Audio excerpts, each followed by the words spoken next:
Okay, so Mario has been a legend in the R&B space for a while. From songs like Let Me Love You, Crying Out For Me, and my favorite, How Do I Breathe. If you've been listening to R&B for a while now, then you know who Mario is. And today I'm going to be showing you guys a little bit of how you can probably get that same feel that Mario has in a lot of his songs. So let's get straight into it. All right, so right from the beginning, I'm going to play some very basic R&B chords that I've seen and you've probably heard in so many different songs throughout the history of like making songs or whatever. So first I'm going to start off by playing a little bit of a harder key, and then I'm going to dumb it down a little bit to an easier key so you can see how you can play it even easier. And you know, in this channel we like to play the keys, we don't really draw stuff in, so sorry about that. Okay, so I'm going to be using this sound called Dire Dreams, and it's in the DX7 plugin or DX7 VST. I really love this sound. So I'm playing these chords right here, starting in A flat like this, then going to a B flat, then go into a G, then to a C minor, and then you can walk it down back to the A flat. Like I said, these chords, I'm showing them here on the keyboard. You can pause the video wherever you want. These chords are a little bit harder to play because they have a lot of black keys, but if you want to dumb it down just a little bit, you can play it in the C scale. You can play like this, same thing, then to A minor. Let me see the keys. Let me see the chords. F, then to G, then to E minor 7, then to an A, then walk it down.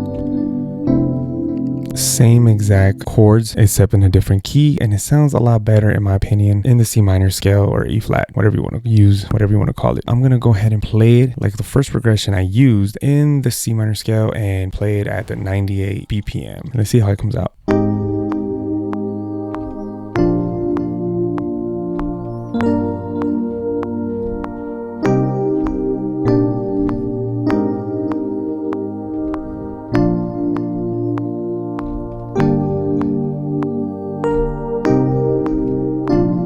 So now I'm just going to go ahead and adjust a few notes here and probably just come off a little bit off the grid here. I don't want them to be completely robotic feeling, which you can do also. And I just learned this recently. You just click on this and then adjust the swing and then move it a little bit to your liking. For some reason, then swing back. Here we go. That's better. I don't think I want to completely quantize these notes.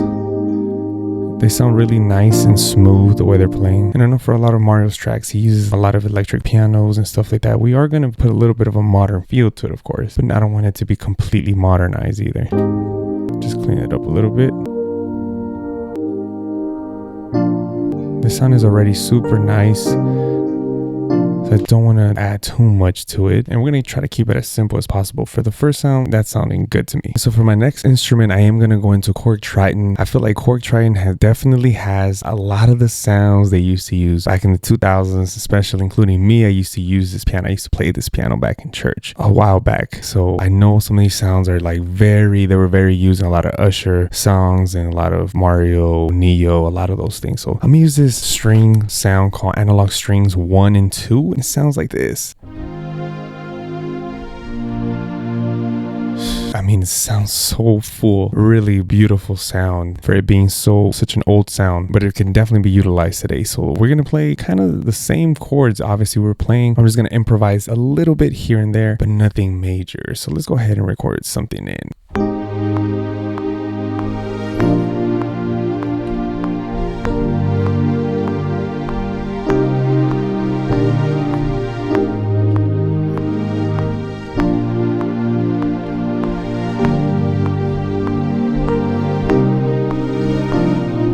I did play the chord progression a little bit different just to make a difference in both sounds. I wonder if this has an attack. I don't see an attack on here. It has an arpeggiator though. Let's see.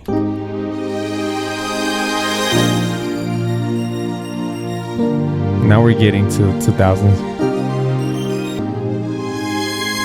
I'm gonna take that off just because if I do use it, I might have to play that over. And this is gonna sound crazy, bro. It's sounding like a song already that I've heard before just because the notes are just so familiar. Let's go ahead and record this in one hand.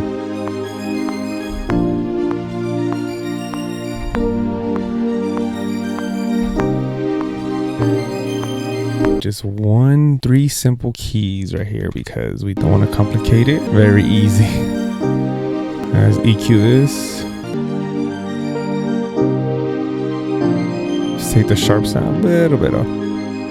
Nice. And honestly, that's all you really need. These sounds are sounding to me. You don't need to add anything else, no effects. Maybe some reverb, but it has a lot of good resonance and ambience in my opinion. So for my third and probably final sound, because I want to keep this beat as simple as possible. Most of the times these melodies were always very simple, but I was going to use this mini lead right here that goes like this.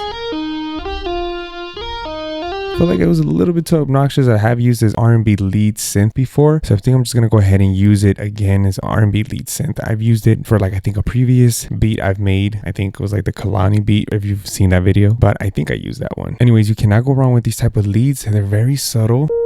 They just blend right in, and I'm just gonna be playing this melody right here like this.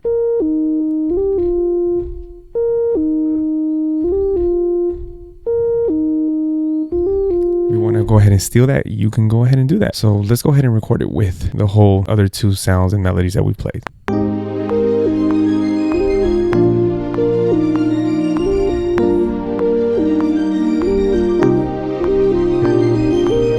I don't know why this sounds like a song I've heard already. I promise you, I'm not trying to remake a song here. Let's just go ahead and raise up this midsection. And for these type of melodies, you kind of want to just leave them a little bit off the grid, not super quantized. It's kind of loosen it up a little bit. And I'm going to go ahead and add some reverb to this. I'm just going to use the Space Designer inside Logic. And reduce some of the low end here.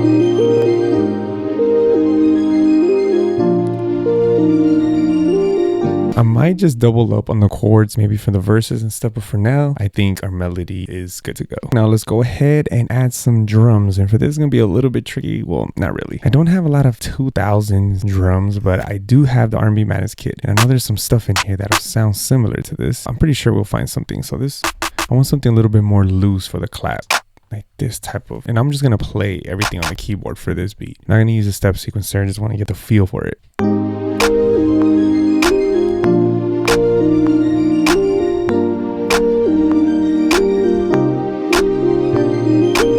Might not even quantize, to be honest. Now we've got to go ahead and add a kick. Now keep in mind that beats back then, like in 1990 and 2000, they wouldn't smack as much as they do now. Everything's super high volume, so we're still gonna try to get that modern feel for it to smack. So don't think I'm just gonna use some like small kick. I don't want to do that, to be honest, but at the same time I want to use a kick that can go along with this type of beat.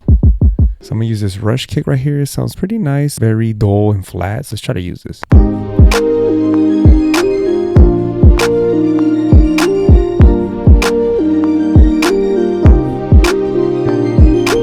Nice, and we got that nice bounce going on. Like I said, I'm not gonna quantize. I don't want to. Part of me wants to, part of me doesn't want to. Just the first kick. For these type of beats, you kind of want that bounce to keep going. Like boom, boom, boom, boom, boom, boom, boom, boom, boom. Kind of like swinging a little bit. That'll work for sure.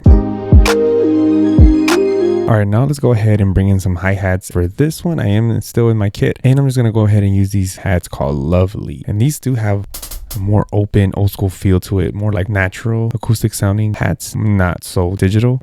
I might have to go with the step sequencer for this. Just bring them down. I'm just gonna go ahead and use the step sequencer because my drumming for hi-hats, if I'm not quantizing them, they're not sounding too good, to be honest. I need to quantize more stuff right here, like in the middle. Bring that down.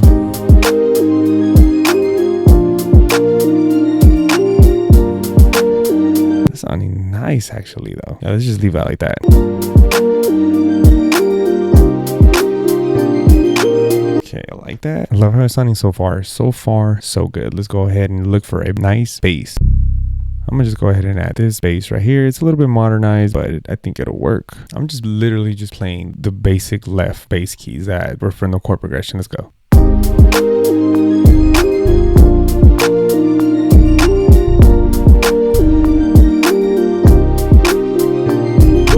This one right here is a little bit too late. Kind of like how this sounds, but let's record something a little bit different the second time around.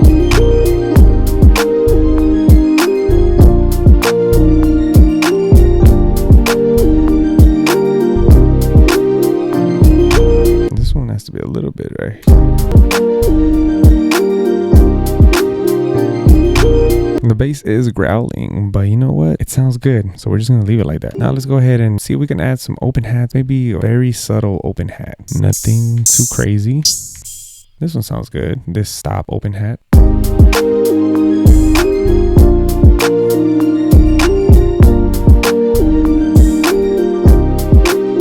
Just twice around. And now I'm gonna go ahead and look for like some percussion instruments. This actually might work, those little toms. Doom, doom, somewhere in there. Makes me feel like I'm in the 2000s era again. Let's record something in.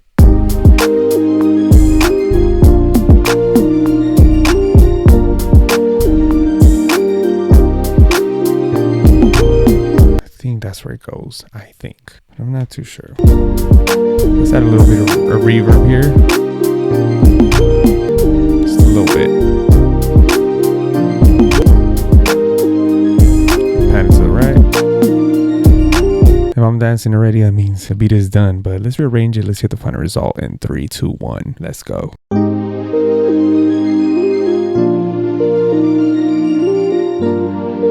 Bless those keys, the RMC.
At the deep end of this video. I honestly really enjoyed making this beat. So if you're still here, please comment down below. Deep end. Appreciate you guys that comment that, by the way. Yes, really enjoy this. This is definitely my type of vibe. I grew up on this type of music. It's really fun to just make something like this. So honestly, let me know what you guys think. If this is something you hear Mario on, sounds too familiar, or I don't know. I try to just replicate as much as I can. Obviously, it's not going to be exactly how it used to sound back then. But let me know what you think. Bad or good, doesn't matter. Leave down your comments. All good. Until next time, guys, stay blessed. God bless. And if you want to keep watching more videos, go ahead and click on this next video right here. Peace.